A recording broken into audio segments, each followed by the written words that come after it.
Donc c'est le temps des analyses, c'est le temps bien sûr des explications à travers un invité tout à fait très distingué. Il s'agit donc de Dr Cherif Amir, un spécialiste, un chercheur dans le domaine géopolitique, notamment à l'Université de Paris. Vous êtes toujours bienvenu. Merci. Merci beaucoup pour votre présence. Et bien sûr, on qualifie tout d'abord les relations entre l'Égypte et les Émirats arabes unis de relations exceptionnelles, particulières, mais aujourd'hui même, j'ai essayé d'écouter les analyses de beaucoup d'experts. Ils ont dit que c'est une visite d'État qui va faire un point tournant dans les relations bilatérales.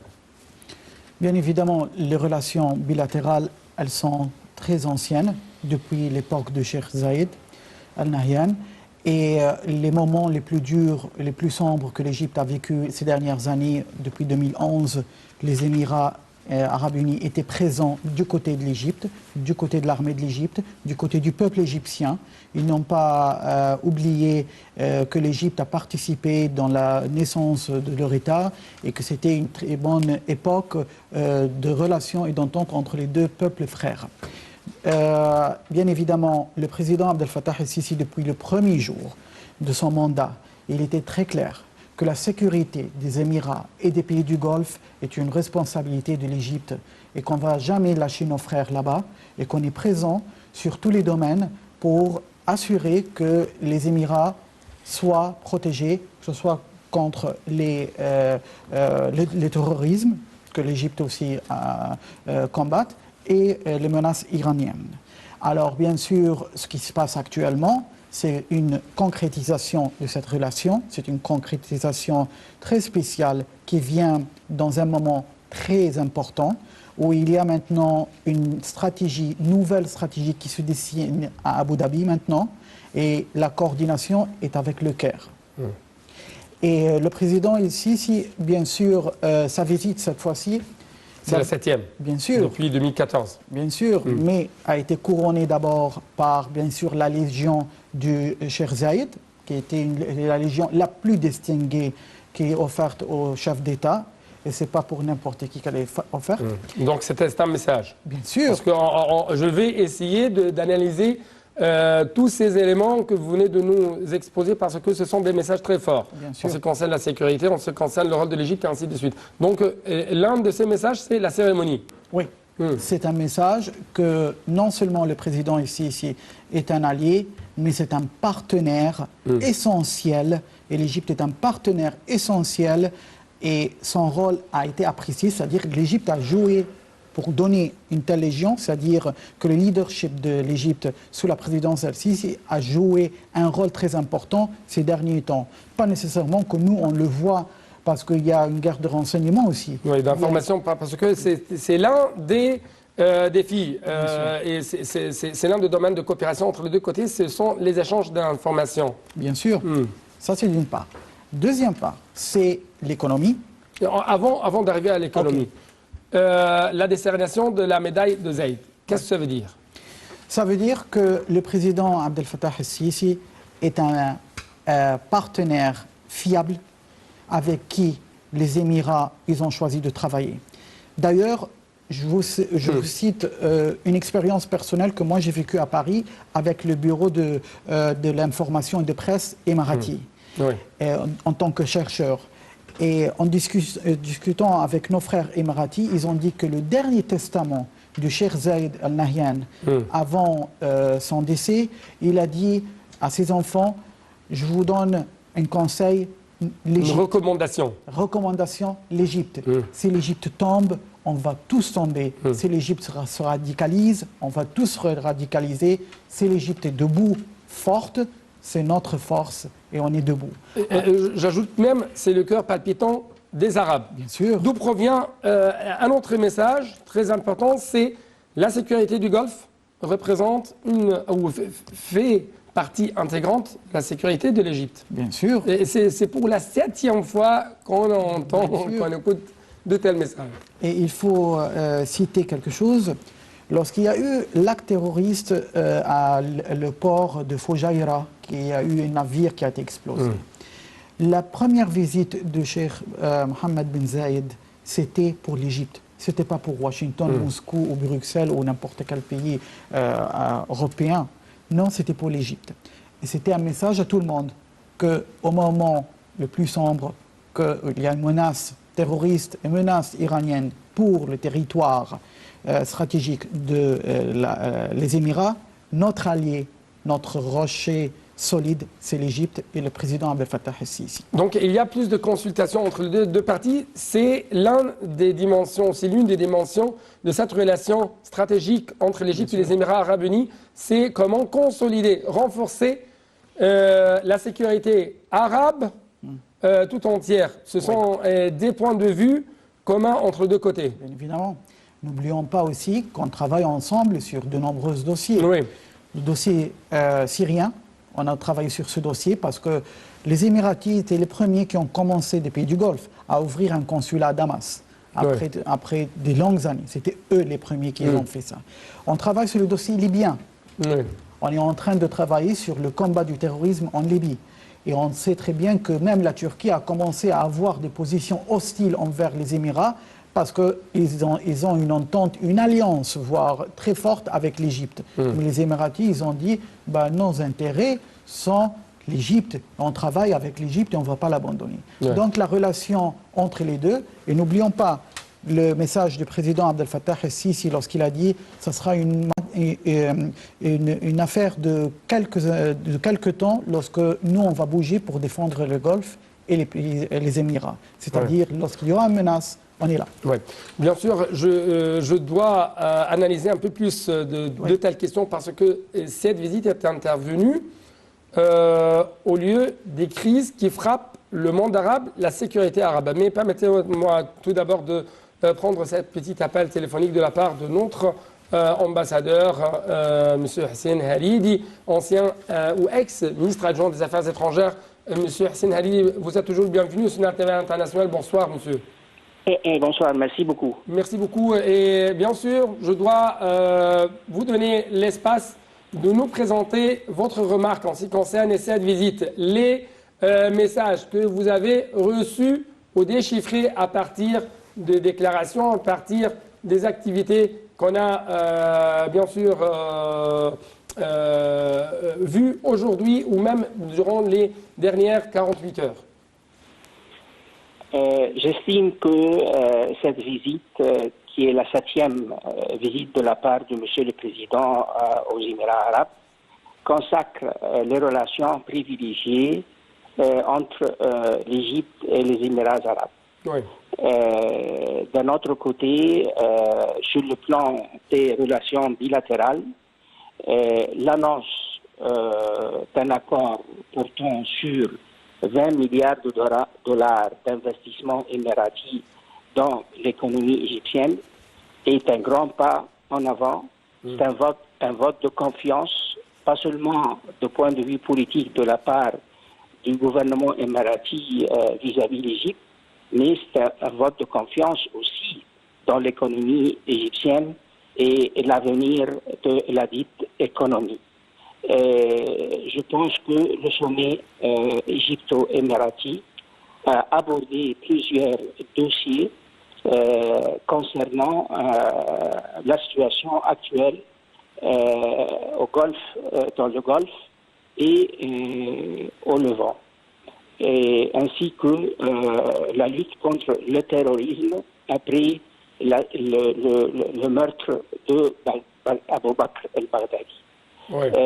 En somme, je crois que c'est une visite réussie et ça consacre, comme je viens de le dire, les relations entre les deux pays qui représentent un pilier pour la sécurité et la stabilité dans le Golfe et en Moyen-Orient. Oui. Oui. Donc, je dois vous remercier infiniment pour votre remarque. Notre ambassadeur Hussein Haridi, ancien ministre adjoint des Affaires étrangères, merci beaucoup. Et donc, de retour à vous, Dr Cherif Amir. À partir de la révolution de 30 juin 2013, il y avait bien sûr des principes essentiels dans, si je peux dire, la poursuite de la politique égyptienne étrangère vis-à-vis du dossier régionaux. Il y a toujours des principes, l'intégrité territoriale, l'unité de peuple et faire face à l'intervention étrangère, ou même avant de vous donner l'espace pour nous analyser, c'est toujours lutter contre les terroristes. Oui. Les Émirats ont vraiment souffert des cellules dormantes du mouvement des frères musulmans à un certain moment. Oui. Et à un certain moment, avant la révolution de 2013, la révolution populaire, il y avait une cellule qui était arrêtée, il y avait plein de membres qui menaçaient la sécurité des Émirats. Et à cette époque, l'Égypte et les Émirats, il y avait bien sûr l'instabilité au moment de 2012 et 2011. En 2013, les choses ont radicalement changé. L'Égypte a commencé à travailler étroitement avec les Émirats, leurs services de sécurité, qui sont d'ailleurs des services fiables. Et nos services aussi sont des services excellents dans ce domaine.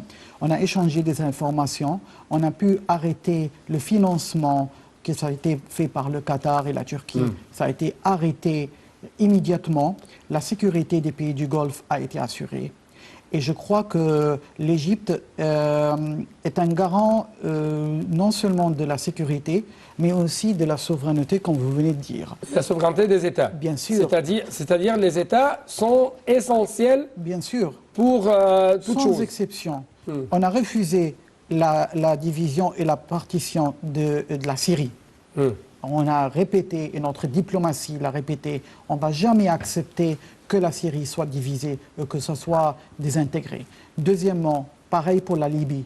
On combat le terrorisme, on soutient le maréchal Haftar pour ça, et c'est pour cela nos amis, nos frères aux Émirats, ils sont solidaires avec nous que sur le même principe, la souveraineté de la Libye, il faut la préserver. Pareil sur la question du Yémen. Oui. On sait que les Émirats étaient présents dans le champ de combat. Mais maintenant, il y a un changement radical de la vision parce que les Émiratis, ils ont compris que l'Égypte allait une force qui garantit la stabilité et la sécurité de la mer Rouge. On est présent à détroit de Bab el-Mandeb. On est là et on garantit qu'il n'y aura pas d'infiltration navale iranienne.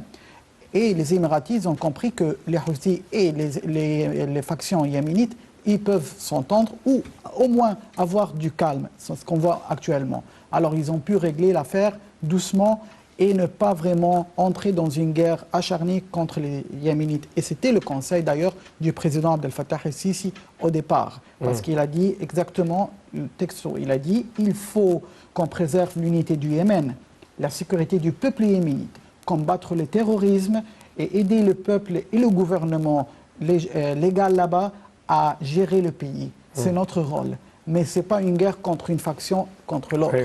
Oui. C'est pour cela, je trouve, que cette visite actuellement couronne plusieurs années de travail étroit entre les deux pays. Oui. Sur le dossier syrien, sur le dossier libyen. Les Palestiniens même, parce que ici, s'il y a ce qu'on appelle un axe de la stabilisation de la région, Arabie Saoudite, Égypte, Émirats Arabes Unis, de l'autre côté, on trouve un axe de la déstabilisation de la région, à la tête Israël, la Turquie, le Qatar et l'Iran. L'Iran menace toujours la sécurité du Golfe. La Turquie essaie toujours d'avoir plus des terrains, d'occuper plus des terrains, que ce soit en Irak ou même en Syrie. Israël, l'occupation israélienne essaie toujours d'approfondir son agression sur le peuple palestinien désarmé. Et le Qatar, c'est-à-dire le financement, donner plus d'espace à une plateforme médiatique et ainsi de suite. Donc, un axe contre un axe dans la région. Heureusement que la diplomatie égyptienne et la diplomatie émiratie a réussi quand même à mettre les choses claires au monde entier, que ce soit avec nos amis en Russie. Le président Vladimir Poutine, il a d'excellentes relations avec ses homologues ici, le président ici, et aussi avec le cheikh Mohammed Ben Zayed. Donc, on a des coordinations là-dessus. Je suis tout à fait d'accord qu'il y a une menace de plusieurs parties. Sauf que l'Égypte et les Émirats, ils sont très clairs, c'est qu'on ne va rien lâcher. On va continuer à faire cette collaboration.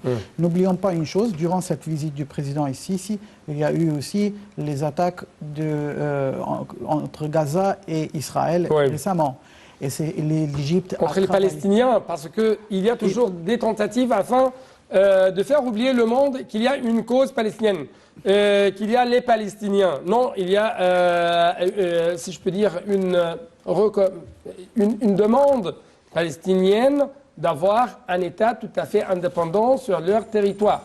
Sauf qu'il faut ajouter qu'il y a des forces, surtout l'Iran, qui ne veulent pas que les Palestiniens soient unifiés entre Ramallah et Gaza, parce que les Iraniens, ils essayent de semer ce problème. C'est-à-dire, regardez à Gaza actuellement, ce n'était pas le Hamas qui a fait les roquettes, c'était cette fois-ci le djihad qui était financé par l'Iran. Donc l'Iran veut déstabiliser les frontières avec l'Égypte surtout, pour avoir une crise humanitaire, les réfugiés, etc. Et aussi provoquer une guerre entre les Palestiniens et les Israéliens, et comme ça les Iraniens seront toujours les défendeurs. L'Égypte a travaillé sur le calme. On a travaillé, notre renseignement a travaillé les dernières 24 heures avec les Israéliens et les Palestiniens à régler la situation et à avoir un cessez-le-feu. Jusqu'à maintenant, il y a un calme grâce aux efforts égyptiens. Parce que nous, notre diplomatie et notre pensée qui est claire, qu'on est là pour une paix, une sécurité et n'est pas l'escalade. Or, pour la Turquie, pour l'Iran, et le Qatar, ils veulent que la crise soit toujours enflammée entre l'Israël et les Palestiniens. Et comme ça, l'Égypte sera toujours dans une crise sécuritaire. C'est pour cela, l'Égypte travaille sur la souveraineté et la sécurité et surtout la coopération entre les chefs de l'État. Le président Abdel Fattah el-Sisi est très charismatique. On ne doit pas même oublier la crise au sein du Liban. Bien sûr. Bien sûr, excellente remarque. Bien sûr, on a maintenant le Hezbollah, qui est maintenant le peuple libanais est en train de dire nous, on est un peuple libre, on ne va pas écouter à une seule faction. Alors que le Hezbollah actuellement, qui est en Syrie, qui est en Irak, et qui a menacé même, il y avait des cellules aux Émirats, et qui ont été arrêtées, appartenant au Hezbollah. On est maintenant en train de témoigner, et pareil en Irak, que les peuples là-bas disent on n'est pas sectaire, parce que l'Iran joue la carte sectaire. On n'est pas sectaire, on est unis, que ce soit syrien, que ce soit libanais, que ce soit irakien. On est unis, on va travailler tous ensemble, mais on ne veut pas des factions armées contre les armées régulières qui nous gèrent, comme le Hezbollah, il y a l'armée libanaise, pareil l'armée irakienne, parmi l'armée syrienne. Alors on ne veut pas voir cela, et l'Égypte était claire sur ce point. Alors moi, je trouve que cette visite, elle est une visite qui maintenant met les points sur les i, sur l'alliance dans la région. Bien sûr, l'Arabie saoudite a un peu de mutation maintenant avec le conflit yéménite, avec la confrontation avec l'Iran, elle est très dure. Mais actuellement, les deux piliers, comme il y a un moteur franco-allemand pour l'Union européenne, il y a un moteur arabe aussi, qui est un moteur égypto-yéménite, qui est l'Égypte et les Émirats. Le monde entier le reconnaît. Ils savent très bien que les deux leaders y travaillent étroitement et qu'il y aura bientôt un changement dans la carte du Moyen-Orient, mais les deux pays ils vont garantir la souveraineté de la région. Là, si je peux dire, l'une des dimensions de cette visite, c'est la traduction de cette relation tout à fait particulière à travers les chiffres, à travers,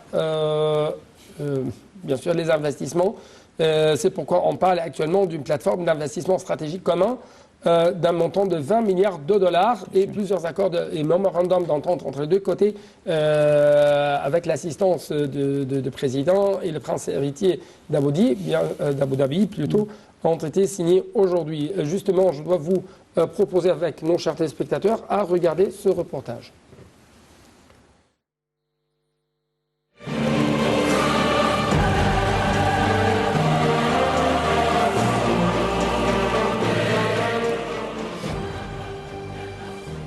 Un accueil officiel a été accordé ce matin au président Abdel Fattah el-Sisi au palais d'Al Watan à Abu Dhabi par le prince héritier d'Abu Dhabi et vice-commandant suprême des forces armées, Cheikh Mohammed bin Zayed Al Nahyan.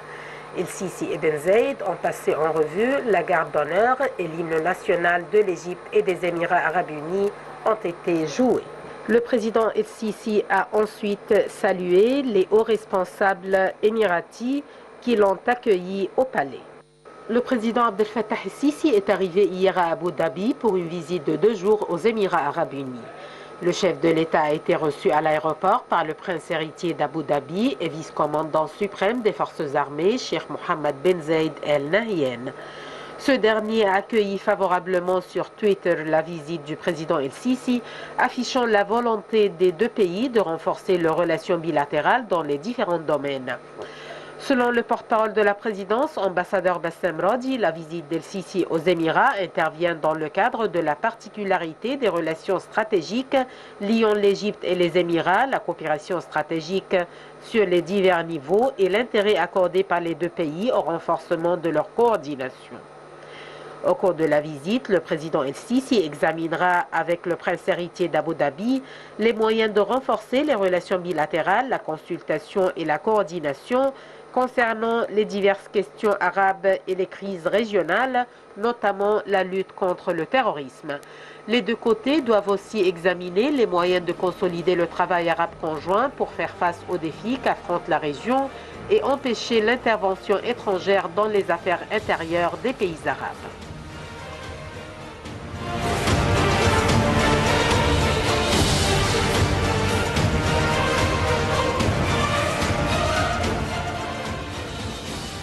C'était un reportage qui a jeté la lumière sur, bien sûr, les cérémonies qui ont été réservées au président, les autres activités présidentielles, mais avec plus de précision.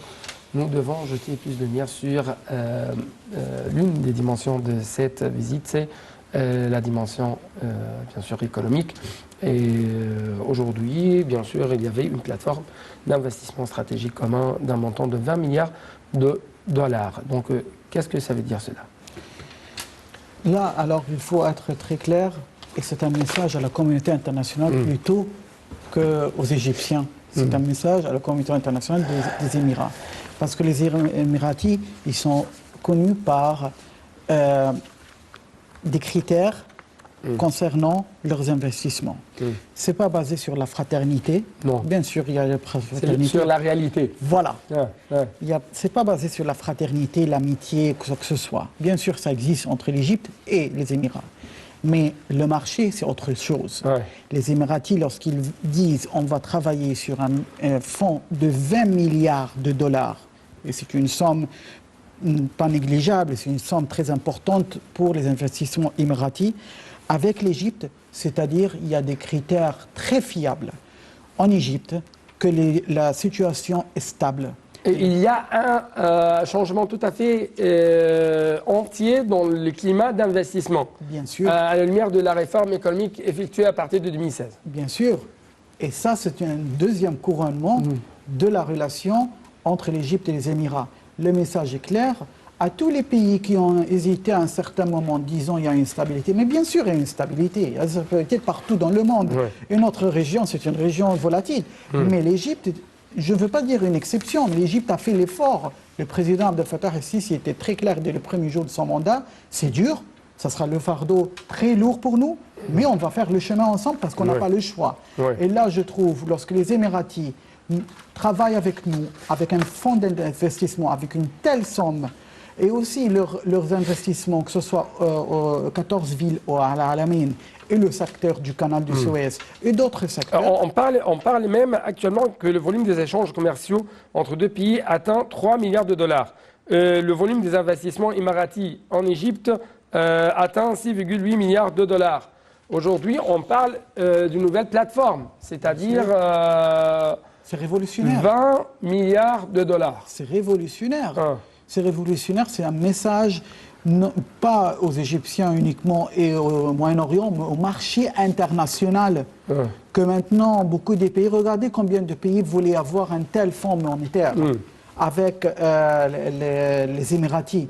Et maintenant, ils disent... Et il y a même des points essentiels dans l'économie. il y a des indices. Oui, et des points essentiels même dans l'économie mondiale, comme la Grande-Bretagne par exemple, qui vit dans l'incertitude. Alors que si en Égypte, beaucoup de reportages parlent de la stabilité, parlent de la croissance économique très forte au sein d'une économie mondiale et qui a atteint presque 3% en ce qui concerne le taux de croissance, alors que l'Égypte a réalisé plus de 5,6 ou 8%. L'Afrique tout entière a réalisé presque 4% dans son taux de croissance. Et ce que vous dites, ce ne sont pas uniquement les déclarations de l'Égypte, c'est la déclaration du Fonds monétaire international. Ouais. C'est-à-dire que ce sont d'autres institutions. Des instances objectives qui n'ont pas de lien avec l'Égypte. Ce sont des chiffres internationaux. C'est-à-dire que les gens ils peuvent vérifier ça. Donc l'investissement, le fonds de 20 milliards de dollars est aujourd'hui un indice à toute la région et aussi au comité international que l'Égypte est un pays stable, c'est un pays fiable, que l'argent que les Émiratis mettent dans un pays, ils savent que ça va leur donner aussi des profits et que ça va donner des intérêts et que le leadership du président Abdel Fattah el-Sisi, parce que c'est très important, le leadership donne de l'assurance qu'on travaille avec un homme de parole qui a un calendrier. Vous connaissez le président. Un homme d'acte encore. Bien sûr. Pas seulement de parole. Et aussi, lorsqu'on voit... D'accomplissement sur le terrain. Lorsqu'on voit à la télé, toujours le président pose une question. Le calendrier, c'est quand? Vous commencez quand? Vous terminez quand? Et pourquoi vous allez terminer comme ça? Vous pouvez terminer plus tôt. C'est-à-dire, c'est un homme très organisé. Il travaille selon un agenda. Et alors, le message pour les investissements, c'est quelqu'un de fiable avec qui on peut travailler. Et je crois qu'après cette relation monétaire entre les deux pays, il y aura d'autres pays qui vont suivre les Émirats. Parce que malheureusement, il y a Al Jazeera, il y a d'autres chaînes qui sont en train de mettre des images très mensongères concernant l'Égypte. Alors le message maintenant est concrétisé devant tout le monde que l'Égypte est un pays stable et qu'il y aura un investissement émirati. L'investissement émirati, maintenant, je crois que ça va donner une puissance à l'économie égyptienne très importante parce que qui dit investissement dit main-d'œuvre. Oui. Avant d'arriver à la main-d'œuvre égyptienne aux Émirats arabes unis, il y a bien sûr des volontés pour renforcer la présence de cette main-d'œuvre égyptienne là-bas. Ce qui distingue très remarquablement les investissements émiratis en Égypte, ce sont des investissements très attendus qui touchent tous les secteurs de l'économie égyptienne. Non seulement les services, non seulement la production, mais aussi touche même la protection sociale. On parle actuellement des investissements qui se trouvent sur le terrain afin de lutter contre les villages les plus pauvres en Égypte. C'est-à-dire, c'est une autre... si vous venez de parler ou souligner même de la nouvelle gestion adoptée par l'État égyptien sur le président Abdel Fattah el-Sisi, on parle actuellement qu'on doit prendre en considération la protection sociale. Les villages les plus démunis, les villages les plus pauvres. Donc comment nous pouvons doper ou pomper un peu plus d'investissement dans de telles parties de l'Égypte? Il faut aussi signaler quelque chose de très important, qu'à l'époque de la présidence du président el-Sisi, il y a maintenant l'instance de sauvegarde des intérêts du pays contre la corruption. Il y a l'instance maintenant qui gère tout ça. Alors, un investisseur, lorsqu'il vient, il sait maintenant que l'Égypte, on combat la corruption acharnement, parce que c'est des décennies, une culture... Et la malgestion encore. En gestion. Et bien sûr, rien ne sera fait le jour au lendemain, mais l'effort est fait. On est maintenant dans des indices très positifs dans le combat de corruption. On a même organisé une conférence anti-corruption à Sharm el-Sheikh. Peut-être vous étiez présent en tant que reporter à l'époque, conférence africaine, où on a travaillé sur ce dossier. C'est un message au monde entier que c'est un pays qui est fiable. Il n'y aura plus de corruption dans quelques années. On va travailler sur un système technologique, tout sera sur le numérique, sur les ordinateurs. Il y a maintenant une surveillance très claire sur chaque sou qui sera, chaque livre égyptien qui sera dépensé. C'est un indice pour un investisseur émirati qui va venir et va dire bah, c'est un pays où je sais que mon argent est garanti et sauvegardé. Et cela même un but sécuritaire, c'est comment sécher le financement des terroristes. Exactement, exactement. Et ça entre aussi dans notre effort dans le combat de l'immigration clandestine, parce que ce sont des crimes organisés qui financent les drogues, la prostitution, les armes et aussi le terrorisme. C'est la même chaîne. Et ça a été aussi infiltré, a infiltré les Émirats et certains pays. On a combattu ce réseau. Ça nous a pris beaucoup d'efforts. C'est pour cela que le président Sisi a tissé des liens très solides avec les pays Balkans, avec la Bulgarie, la Roumanie, parce que c'est là où il y avait tout qui commençait souvent pour la Méditerranée après. Vous venez même de souligner un autre message très important en ce qui concerne la nouvelle politique adoptée par l'Égypte. C'est toujours, on essaye d'approfondir les relations bilatérales, non seulement avec les Émirats, avec les Saoudiens, avec les Koweïtiens, mais aussi avec plusieurs pays dans le monde, à partir des Balkans, comme vous venez de dire, jusqu'aux Américains. Vous savez pourquoi on choisit ces pays-là en Europe? Parce que l'Union européenne est constituée par ces pays. Alors, on sait à un certain moment que les Britanniques avaient des positions assez pas claires pour l'Égypte et tout, mais lorsqu'il y aura les réunions des 27 pays de l'Union européenne ou plus, il y a maintenant des alliés à l'Égypte. Des alliés qui vont dire non, on a fait des réunions avec nos partenaires égyptiens, on a travaillé avec le président Abdel Fattah el-Sisi, on le connaît personnellement, c'est un homme qui donne sa parole et qui fait l'acte du combat du terrorisme. Il ne faut pas les chantages comme Erdogan le fait avec l'Europe.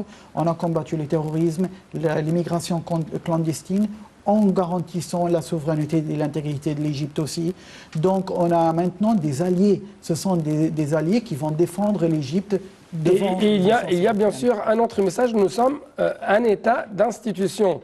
Et à travers de tels accords avec les investisseurs émiratis, donc il y a une grande place laissée au secteur privé. Bien sûr, ça montre que c'est un pays, il y a une économie, un marché libre, tout est garanti. C'est la deuxième phase. C'est-à-dire, la première phase, c'était l'infrastructure, c'était l'implication de l'État. Cette fois-ci, la place est tout à fait ouverte au secteur privé. Exactement. On a travaillé sur l'infrastructure, comme vous avez dit, l'infrastructure des routes, l'électricité. On a signé avec Siemens pour garantir que l'Égypte, ce sera un producteur d'électricité, qu'on a l'électricité, les routes, les ponts, les tunnels. Et il y a maintenant les zones où il y a les usines. C'est un travail énorme qui a été fait même par les architectes, les ingénieurs de notre institution militaire prestigieuse, de l'armée égyptienne. Donc on a maintenant un travail d'infrastructure très solide. Maintenant, les signes pour l'investisseur. Vous avez d'une part une infrastructure fiable et vous avez d'autre part un état de loi, de droit, où il y a maintenant une surveillance contre la corruption, des lois qui facilitent, qui annulent la bureaucratie petit à petit pour qu'un investisseur sente qu'il peut travailler. Et il y a une base... La création d'opportunités même d'investissement. Bien sûr. Il y a une base des jeunes qui veulent travailler dans ce domaine ici en Égypte. Et cela va nous mener à une autre question, c'est la main-d'œuvre ou l'intensification de la main-d'œuvre égyptienne dans les pays du Golfe en général, notamment aux Émirats arabes unis, et cela à la lumière de quelques accords qui ont été même supervisés par la Ligue arabe en ce qui concerne l'intensification des ouvriers arabes au sein de ces pays du Golfe afin de ne pas donner une très grande place aux pays de l'Asie du Sud. Oui. Soulignons aussi qu'il y a eu des signatures dans cette visite, pendant la visite du président Sisi, entre le ministre égyptien de la main-d'œuvre et aussi son homologue émirati. Mais le président Sisi était très clair depuis le début, surtout avec les jeunes, que personne ne va construire votre pays sauf vous. Donc il y a une stratégie égyptienne très claire. c'est qu'on va attirer les investissements et que le jeune Égyptien, au lieu d'émigrer et aller ailleurs, travailler ici sur le terrain égyptien, avec l'aide et l'investissement du Golfe, mais ici, sur le terrain égyptien pour construire l'Égypte. Oui. Et c'est une vision très étendue qui voit pour l'avenir. Oui, C'est comme ça. parce que avant de clôturer, parce que les veines de l'économie égyptienne dans les années passées sont malheureusement coupées ou même sont malheureusement brisées ou frappées en Irak, en Libye, dans les pays du Golfe, où toujours il y a des conflits et des crises, malheureusement dans de tels pays. Donc c'est l'Égypte actuellement qui doit, même le Fonds monétaire international, durant sa dernière rencontre aux Émirats arabes unis, a dit que c'est l'Égypte qui est le moteur essentiel de la croissance au sein du Moyen-Orient. Voilà. Et c'est grâce à une politique très étudiée qui a pu s'adapter avec toutes les crises que vous venez de citer. Et je crois que le président El-Sisi actuellement est en train de montrer au peuple égyptien qu'il y a des fruits qu'on commence à récolter après les années douloureuses. Oui. Et il y a toujours ce qu'on appelle la diplomatie du développement. Exact. Contre la déstabilisation. Exact. Exactement. Voilà. Oui. Je dois vous remercier infiniment. Malheureusement, je n'ai plus de temps. J'ai essayé de faire une longue course contre la montre, mais c'est toujours le cas. On a, bien sûr, on est arrivé à la fin de cette édition. Merci beaucoup, Dr. Cherif Amir, notre chercheur très distingué dans le domaine géopolitique. Merci beaucoup. Merci. Donc, c'était tout pour cette édition. Bonne suite de nos programmes sur Native International.